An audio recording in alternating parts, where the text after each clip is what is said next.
महानगरपालिका प्रभाग 4 सदस्य होण्याची शक्यता, इचलकरंजीत मोर्चेबांधणी सुरू।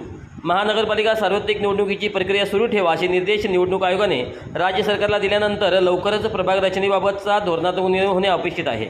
त्यामुळे प्रभाग रचना 30 सदस्य होणार की 14 सदस्य याकडे इच्छुकांचे लक्ष लागले आहे। मिळालेल्या माहितीनुसार विद्यमान सरकार 14 सदस्यीय प्रभाग रचनेसाठी अनुकूल असल्याचे सांगण्यात येते।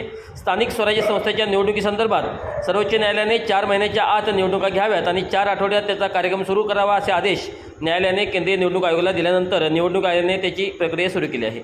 राज्य निवडणूक आयोगाकडून राज्य सरकारच्या नगरविकास विभागाला प्रभाग